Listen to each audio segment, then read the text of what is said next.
حاج صاحب مجھے بتائیں کہ پاکستان پیپلز پارٹی اور آپ بڑے ووکل ہیں اس بارے میں کہ پی ٹی آئی کے بارے میں کیا موقف ہونا چاہیے، کیا سمجھتے ہیں آپ یہ جو ایفرٹ کی جا رہی ہے اس وقت، اور تحریک کے تحفظ آئین نے بہرحال کہہ دیا ہے کہ ہاں ہم ویلکم کرتے ہیں، لیکن وہ پی ٹی آئی سے الگ ایسا نہیں کہہ سکتے ہم کہ تحریک تحفظ آئین میں پاکستان تحریک انصاف بھی شامل ہے اور جو فیصلہ محمود خانہ چکزئی کریں گے ان کو پی ٹی آئی بھی تسلیم کرے گی، تو اب یہ کنفیوژن تو ہے۔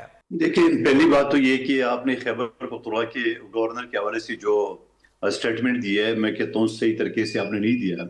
گورنر پیپلز پارٹی کا جیالہ ہے، وہ کبھی بھی یہ نہیں کہہ سکتے نہیں کے پی کے گورنر نہیں، سندھ کے گورنر کامران ٹیسوری سندھ کے گورنر کہہ رہے ہیں۔ سندھ کے گورنر کو ان کی گورنری پہ چھوڑ دیتے۔ چلو آگے میں یہ کہوں گا، پیپلز پارٹی کبھی بھی مذاکرات سے پیچھے نہیں ہٹتی ہے۔ ہر مرتبہ 8 فروری کے الیکشن کے بعد جوائنٹ سیشن سے آصف علی زرداری صاحب کا خطاب اور میرے جیسے ورکر کی ہر شو میں ہم نے کبھی بھی مذاکرات سے انکار نہیں کیے۔ ہم کہتے ہیں مذاکرات ہونے چاہیے۔ ابھی آپ وزیر دفاع کا بیان دیکھ لیں کل جو انہوں نے دی ہے، تو کیا آپ اس کو میچورٹی کہیں گے؟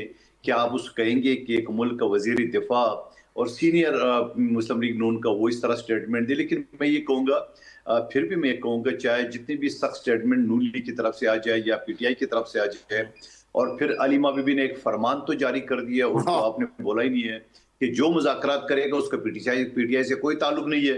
لیکن میں یہ کہوں گا کہ یہ ساری چیزیں جو نا وہ یقیناً شور شرابہ ہوتا ہے، مگر ان شور شرابہ کے بیچ میں مذاکرات ہوتی ہے۔ میں یہ سمجھ رہا ہوں جو 90% بات کی ہے محمود منیر صاحب نے پی ٹی آئی کہ میں کہتا ہوں 100% کر رہا ہے۔ جو مذاکرات نہیں چاہتے وہ لوگ ہیں، یہ نومولود سیاستدان جو وکلا کی شکل میں یا دوسری طرح سے یا دوسری پارٹی سے کرائے پہ لے کے انہوں نے عہدیدار بنایا ہے۔ تو میں یہ سمجھ رہا ہوں کہ یہ نہیں چاہتے اس وجہ سے کہ کل عمران خان آ جائے گا، باہر آ جائے گا تو ان کی تو کوئی حیثیت نہیں رہ جائے گی، سارے ان کے ٹاک شو ادھر ادھر کے ہو جائیں گے۔ تو میں یہ کہوں گا، اور پھر مجھے بڑا افسوس کے ساتھ کہنا پڑ رہا ہے کہ کیا پی ٹی آئی کا صرف عمران خان ہے؟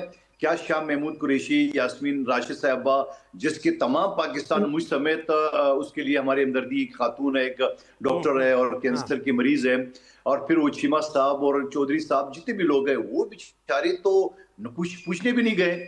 روزانہ اڈیالہ جیل میں اگر 6 آدمی کا لسٹ بھیجا جاتا ہے اور 600 لوگ پہنچ جاتے ہیں، بھائی کیوں؟ وہ اصل میں یہی ہے نا کہ وہ کہتے ہیں ووٹ عمران خان کا ہے، کچھ بھی ہو جائے، اور پرسن سینٹرک تو ہماری پولیٹکس ہے۔ ارشد وورا صاحب، ارے بابا، ووٹ عمران خان کا ہے مگر باقی لوگوں کی بھی تو قربانی ہے۔ ارشد وورا صاحب، آپ مجھے بتائیں، آپ نے پی ٹی آئی کے ساتھ بھی سرو کیا، ایک عرصے تک بڑی مشکل آپ چلتے رہے، آپ یہاں اس حکومت کے ساتھ بھی ظاہر ہے چل رہے ہیں۔ مجھے بتائیں، مزاج جو پاکستان تحریک انصاف کا ہے، جو بانی پی ٹی آئی کا ہے، یہ ہو پائیں گے مذاکرات؟ اور دوسری طرف کیا حکومت اسپیس دے گی؟ کیونکہ ذرا سا اسپیس ملے گا تو انہیں پتا ہے کہ ہمیں اگر ہم سائٹ پہ ہو گئے تو بس پھر دوسری جماعت آ جائے گی، وہ اسپیس فل اپ، تو کیسے وہ جگہ دیں گے پی ٹی آئی کو؟ بسم اللہ الرحمن الرحیم۔ سب سے پہلے تو آپ کے پروگرام کے طرف سے تمام قوم کو، پاکستانی قوم کو قائد اعظم محمد علی جناح کا یوم پیدائش مبارک ہو، اور ہمارے ملک کی تمام مسیح برادری کو کرسمس کا دن بھی مبارک ہو۔ جہاں تک تعلق ہے، آپ نے بات کی کہ پی ٹی آئی کے ساتھ مذاکرات کی، اور اس طرح میرے دونوں دوستوں نے کہا، دونوں بھائیوں نے یہ بات کی، بالکل اس میں حقیقت ہے کہ ان کے جو لوگ ہیں یہ خود ایک کنفیوژن کا شکار ہیں، انہیں کچھ سمجھ نہیں آ رہا، اور سب سے بڑھ کر جو قیادت کے تھرو میسیجز آتے ہیں، جو ان کی بہنوں کے ذریعے میسیج آئے، اور اس سے پہلے بھی جو ہے وہ دوسرے میسیجز دوسرے لوگوں کے ذریعے آتے رہے، وہ کسی مذاکرات کے میسیجز نہیں ہیں، وہ ایک انتشار کے میسیجز ہیں، اور وہ اس ملک کو جس طریقے سے آج الحمدللہ یہ ملک جو ہے ترقی کی راہ پر گامزن ہے، یہ آپ کا جو ہے فارن پالیسیز کی کامیاب ہو رہی ہیں، جو 10 مئی کے بعد جو ہمارا ایک پاکستان کا امیج 10 مئی کو جو بھارت کے ساتھ ہم نے جنگ جیتی ہے، جو امیج دنیا بھر میں گیا ہے، تو اس امیج کے بعد آج پاکستان کی جس طرح پوری دنیا میں عزت بڑھی ہے، یہ چاہتے ہیں کہ یہ کیسے ہو رہا ہے سب کچھ، یہ اس ملک میں انتشار چاہتے ہیں، یہ مذاکرات وغیرہ کی جو باتیں کر رہے ہیں، ان کے جو لوگ ہیں انہیں بھی پتا ہے کہ مذاکرات ہونے نہیں دیں گے، یا تو یہ پھر اپنے لیڈر کو ہی چھوڑ دیں، یا پھر جو ہے یہ کسی اور پارٹی کو جوائن کر لیں یا کوئی نئی پارٹی بنا لیں۔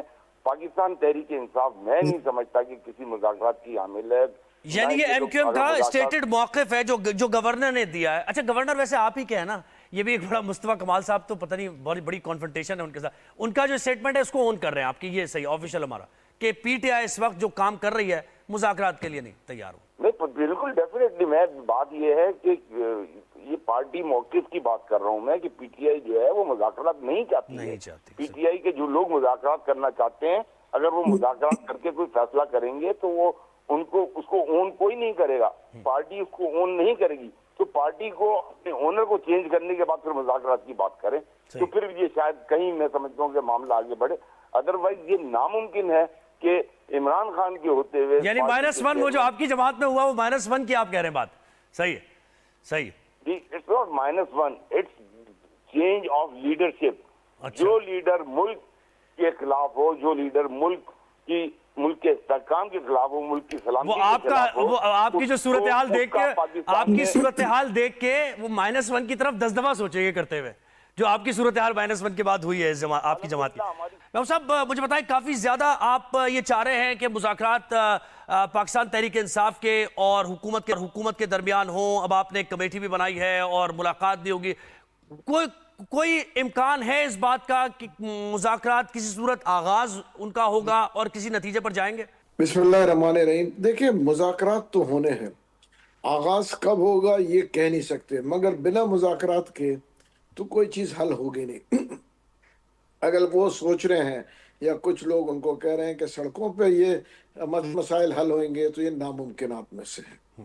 یہ مذاکرات ہونے ہیں. اور دیکھیں ہم تو ساری پولیٹیکل پارٹیز سے کہہ رہے ہیں کہ جی وہ ایک ٹیبل پہ بیٹھے جس میں پیپلز پارٹی بھی ہو, پی ایم ایل این بھی ہو, پی ٹی آئی بھی ہو, ایم کیو ایم بھی ہو, اے N P who, J you آئی ہو. اس کی وجہ دیکھیں ایک بیٹھ کے ایک فارمولا بنائیں کہ آگے ہمیں کیسے بڑھنا ہے اور کیا سسٹم ہم چلائیں گے پولیٹیکل سسٹم کو. اس کی وجہ یہ دیکھیں آج جو اقتدار میں ہوتا ہے وہ اسٹیبلشمنٹ کو بہت اچھا کہتا ہے. ہر دور میں ساری پولیٹیکل پارٹیز کی بات کر, جیسے اقتدار سے اترتے ہیں ان کو اسٹیبلشمنٹ ہی بری نظر آنے لگتی ہے, چاہے وہ پی ٹی آئی ہو, چاہے وہ پی ایم ایل این ہو, چاہے وہ پیپلز پارٹی ہو, چاہے کوئی بھی ہو. دیکھیں میں تو اسٹریٹ ساری پارٹیز کی بات کر رہا ہوں, ٹھیک ہے نا.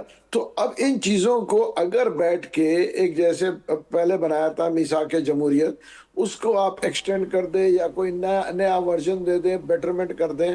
اور دیکھیں جو ہم بات کر رہے ہیں پی ٹی آئی کے 90 سے 95% لوگ جو ہے مزاحمت کی سیاست سے انکار کر رہے ہیں, وہ مفاہمت کی سیاست چاہتے ہیں. ہماری پی ٹی آئی کے محمود صاحب اس میں یہ نا کہ کھل کے وہ اس کا اظہار نہیں کر رہے, بہرحال وہ کھل کے اظہار نہیں کر رہے اس کا, ہاں سڑکوں پہ بھی. لیکن ایک مجھے بات بتائیں, وفاق کے نمائندے ہیں گورنر صاحب, اور آپ جب کہہ رہے ہیں نا کہ ماحول ایسا بننا چاہیے اور حکومت نے آفر تو کر دی, لیکن گورنر وفاق کے نمائندے ہیں اور وہ واضح طور پہ کہہ رہے ہیں کہ پی ٹی آئی کوالیفائی نہیں کرتی کہ ان کے ساتھ مذاکرات کیے جائیں. ان کی تو انتشار کی پولیٹکس ہے, ملک دشمنی ہے یہ جو اس وقت وہ کر رہے ہیں. تو موقف تو وفاق کا بھی آ رہا ہے اس وقت. نہیں دیکھیں موقف وفاق کا, دیکھیں پرائم منسٹر سے زیادہ بڑا موقف تو کسی اور کا ہو نہیں سکتا نا. نہیں لیکن گورنر سے بات آنا آپ سمجھ سکتے ہیں نا سر, گورنر کی طرف سے بات آنا آپ کہاں سے آ رہی ہے, وہ یہ سوچ کہاں ہے؟ دیکھیں یہ جو ہے نا, یہ میں کہوں گا کہ پولیٹیکل ڈائیلاگ سے شروع ہونے سے پہلے یہ بہت نارمل چیزیں ہیں. جیسا جلسہ شروع ہونے سے پہلے گانا بجانا ہوتا ہے نا, آپ نے دیکھا ہوگا چاہے کسی پارٹی کا بھی ہو, سوائے جو اسلامک پارٹیز ہیں, چاہے وہ پیپلز پارٹی کا ہو, چاہے ایم کیو ایم کا, مطلب شور شرابہ گانا بجانا ایم کیو ایم کا بھی ہوتا ہے, پی ٹی آئی میں تو بہت زیادہ ہوتا تھا. تو اس کو تو میں نارمل کہوں گا. صحیح.